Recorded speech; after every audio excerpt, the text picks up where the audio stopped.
Well, good evening, everyone, and welcome to the second instalment of the four principles of biomedical ethics. The important thing we'll be looking at this evening will be distributive justice, and this is a particularly important topic. It's one that many of you will come across when you're thinking about your ethical dilemmas. So distributive justice is a particular section of our understanding of justice as one of the four principles. So justice is a principle by itself, and distributive justice is a subcategory, and it particularly deals with the availability of health services and provisions to people in all nations. It's a very difficult principle because when we start talking of international values, it's certainly not possible for people living in what used to be called third world or developing nations. It's not always possible for them to get what they need, and yet we have what we call first world problems about how long we have to wait to get our new false teeth or something like that. So the justice in distribution of health services on an international scale contains a lot of inequity. But even within a national scale, within Australia, there are equity issues that we really need to think about. Okay, so the right to health is a modern protection of international human rights. So in 1966, the General Assembly of the UN adopted the Covenant of Civil and Political Rights and the Covenant on Economic, Social and Cultural Rights, which together are now known as the International Bill of Human Rights. So human rights have developed in various levels. So in the 1700s, civil and political rights, there were people back then fighting for the abolition of slavery, particularly in the UK. It was a major issue, and it was driven by dissident religionists and people who were regarded as socialists of their time. There was a second generation of rights promulgated in the 1900s. They were economic, social and cultural rights. So we have things like the working man's right to vote, and votes for women, and then all sorts of cultural freedoms that people demanded, and certainly some kind of economic equity. It seemed very wrong that people could be working two jobs and not earn enough money to keep their family, or people were working 12 to 14 hours a day. Okay, so the third generation rights of the late 20th century looked to the right to development, to disaster relief, to peace and to environmental rights, much more sophisticated rights. So on a global basis, we are still battling for 17th century civil and political rights in some places, whereas in other places we're looking at issues like peace and the environment. Okay, so the right to health, the International Covenant on Economic, Social and Cultural Rights, okay, the highest available standard of health and mental health is meant to be available. The states parties to the present covenant recognise the right of everyone to the enjoyment of the highest attainable standard of physical and mental health. And the steps to be taken by the states parties to the present covenant to achieve it are provision for the reduction of stillbirth rate and of infant mortality. So infant mortality is a huge issue. Stillbirth rate, stillbirths in Australia, the rate is extremely low. When we consider very, very premature births and the survival rates of those very premature births, we are really leaders in the field. Infant mortality in developing nations is a different thing. I could give you a lot of statistics and information on that. It's more of an epidemiology, social health kind of issue that should be covered in the sociology of health. So if you've done that subject, hopefully you touched on the role of infant mortality in development. The improvement of all environmental and industrial hygiene. So we still have industrialized nations to our own north, yep, to the north, and northeast, I suppose, over there a bit, pumping out all kinds of things into the atmosphere and living in the midst of these kind of unsafe environments. We've had big power plant accidents. We've had all kinds of environmental hazards on our own shores and not far from our shores, and the threats are always there and have a huge impact on health through a kind of domino effect.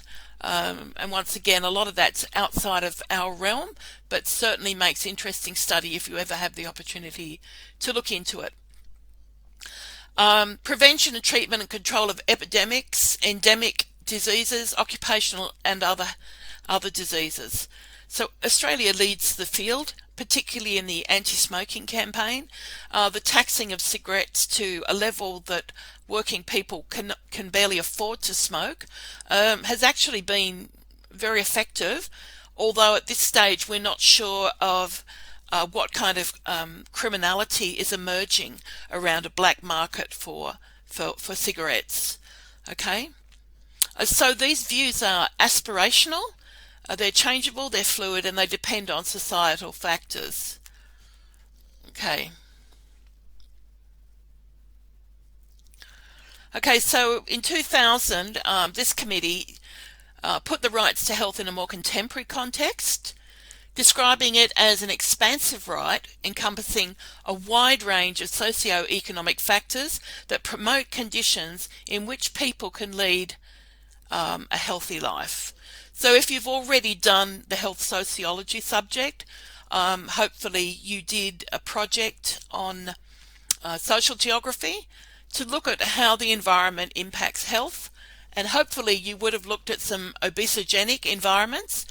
We live near some of these places that are called franchise city, where it's easier to get fast food than it is to get good food.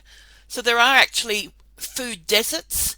Sometimes you get social housing in the middle of food deserts, and then we get the franchises move in to provide what's not there. So by a food desert, what we mean is there might be a corner store, there might be a servo, but there's not a good place within in walking distance where you can buy reasonably priced fresh food, fruit, vegetables, and the like. And so a lot of people in social housing have major problems with transport. That's what we call a food desert. It's easier for the kids to run down to McDonald's, spend $20 on a family whatever, and that becomes their major source of food. That is a social problem, and so that is also an obesogenic environment. Okay, so there are core obligations, the right to health core obligations, to ensure the right of access to health facilities, goods and services on a non-discriminatory basis, especially for vulnerable or marginalised groups. So that means under the United Nations Charter,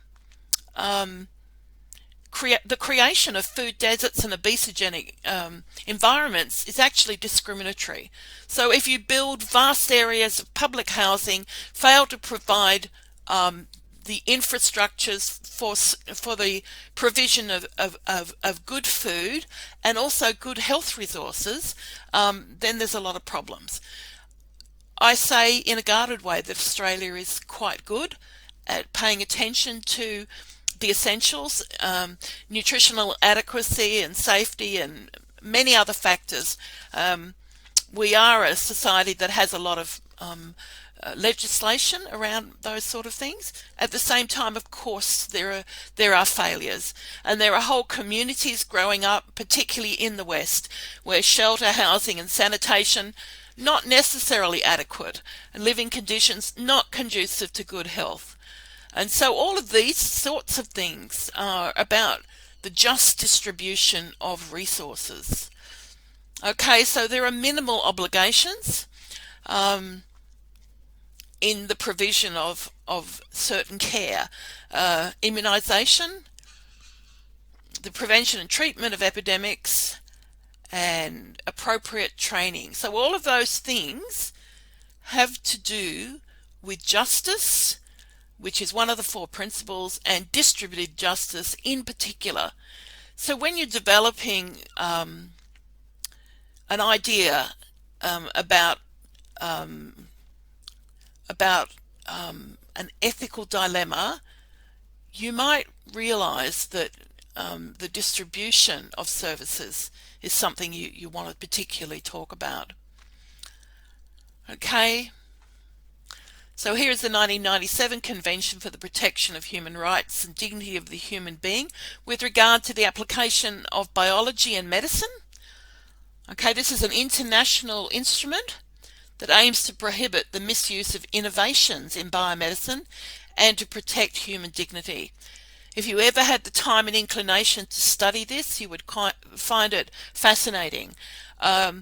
You know, the price that we pay for pharmaceuticals, how much of that goes on to the development of pharmaceuticals, how much profit is made by companies that have the exclusive right to market certain pharmaceuticals. And of course, there's a lot happening around DNA, around gene engineering, all of that kind of stuff,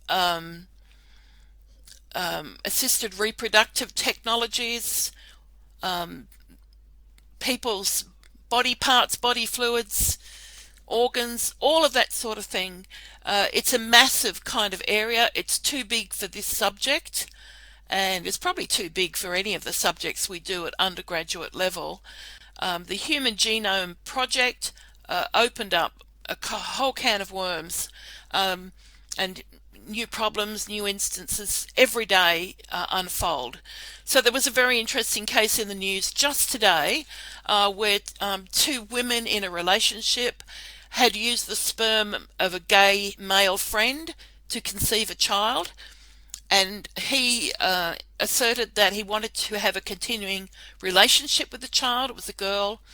He actually built a strong relationship with the girl, and then the two women decided that they wanted to move overseas with their daughter.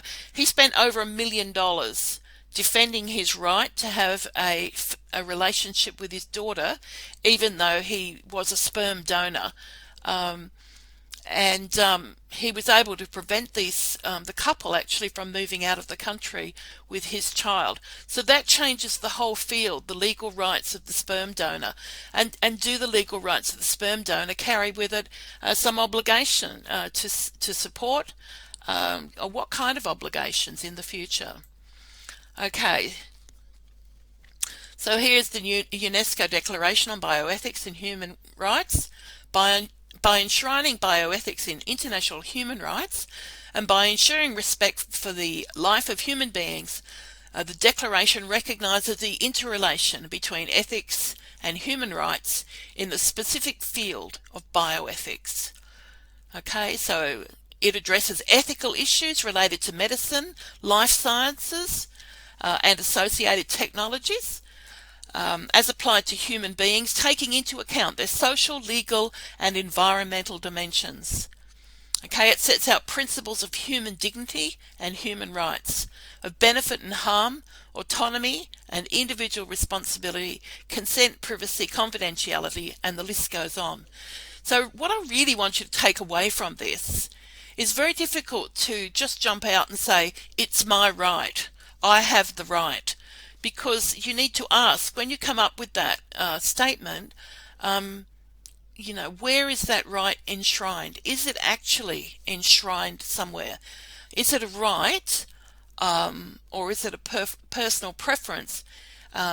Is it something that can be defended, provided? Does somebody have the right to meet your need about that right that you're asserting?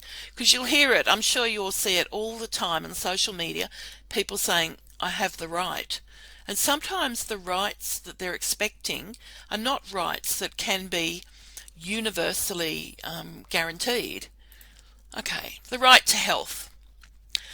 So the purpose of this is to look particularly at persons with disabilities. Here in Bathurst, we've just seen a beautiful public wedding, which was featured in the newspapers as well, of a couple with Down syndrome, both of them in supported living conditions, neither of them particularly young, but they've been going out together seriously for about 8 years, and they've been doing what we used to call in the old-fashioned language courting. So they go to different events for disabled people, and they go to dances and discos and things like that, and then they finally got married.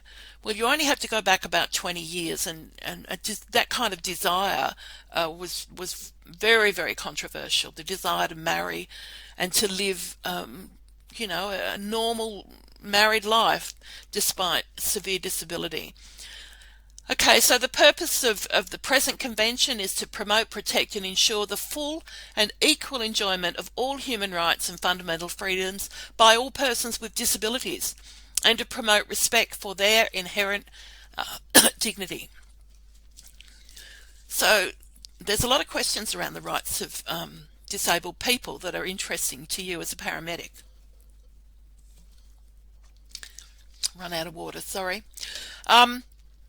So one of the things is about their capacity to give consent or withhold consent. And one issue that's of interest to me as a researcher is whether they can consent to research, to be a research subject. And they most certainly can. And there's a lot of law and ethics built around protecting their rights. Okay, so the general principles of the convention are respect for the dignity, autonomy and freedom of individuals, full and effective participation, non-discriminatory, equality of opportunity, accessibility, equality of male and female, and respect for the evolving capacities of children with disabilities, and respect for the right of children with disabilities to preserve their identities. So as a result of this, some of the most contested areas, for example, the different associations of people with short stature. They may be dwarves or midgets. There's many different types of short stature. They took a lot of action to prevent the kind of almost routine abortion of people who were carrying a child with achondroplasia. So I know from personal experience, I have a 20-year-old with achondroplasia who's just about to head off to Queensland with her life partner, hopefully her life partner. And they can live a very normal, enriched life. And so that community of people is very opposed to discussions about how to lengthen their legs or arms, or and very opposed to the idea that the achondroplasia should be a specific target for abortion. So I guess that's going to that issue will come up again a lot in the future. Okay, so the right to health. Internationally, courts in several nations have been invited to consider the human right to health in litigation about the obligation to provide health and social care services and systems. Okay, in some countries it's actually incorporated into their constitutions, and the growing body of jurisprudence is shaping a customary law of human rights which can be used to shape human rights norms in Australia. So in Australia we've got quite a crisis going on. I think something like 60% of adults don't have private health insurance. Having private health insurance is like having a second mortgage. And of course the real difficulty is that you can go to a specialist and get nothing back, not from Medicare, and not from your private health insurance, or what you get back is absolutely minimal. And you can go to some services where the regular appointment costs you $90, $100. You'll get a small amount back from Medicare, but if you get a small amount back from Medicare, you can't get anything at all from your private health insurance. Whatever way you look at it, you're twice over out of pocket So the shortfalls in private health insurance are phenomenal.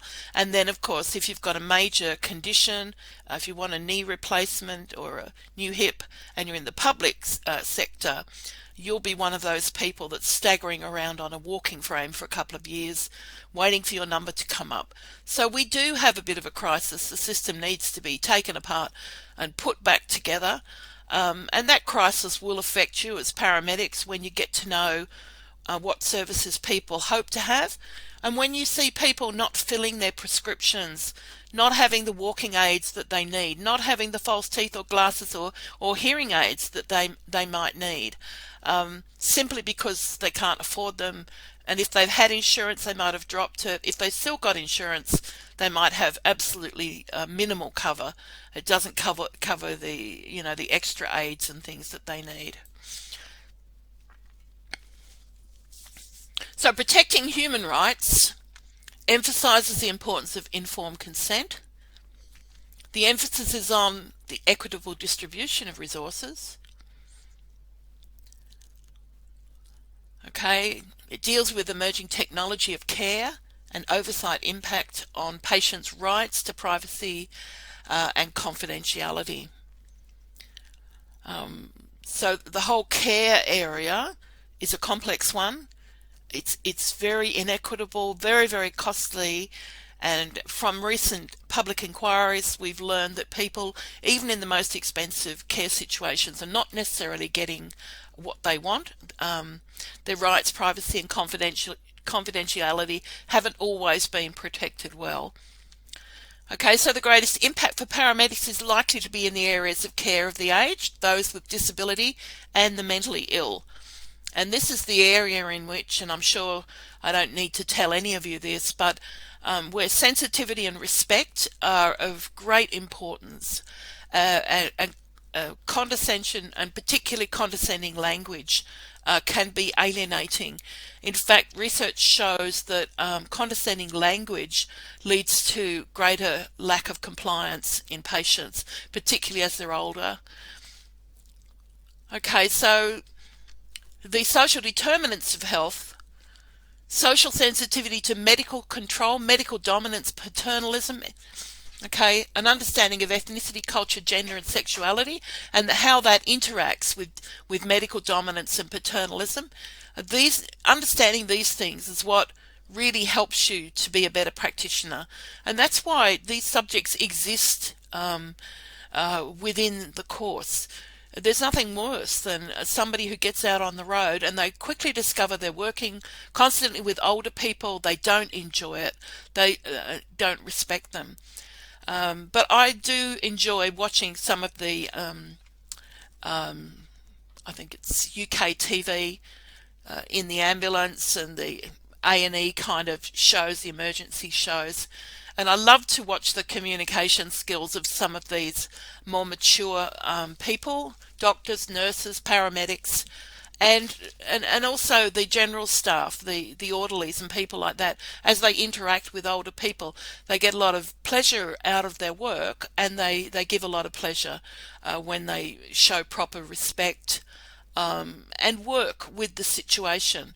So some of the people that go into these places are in their late 90s. Many of them are very independent, and a lot of them have had very significant lives. So they are at the frail-aged end of the scale, where health becomes more fragile. Those are the people that you'll see quite a lot of, and your responsibility for protecting their rights is germane. Okay, and that brings us to the end of this section of the slideshow, with a few references. I will make sure that these still slides are put up in a place where you can find them.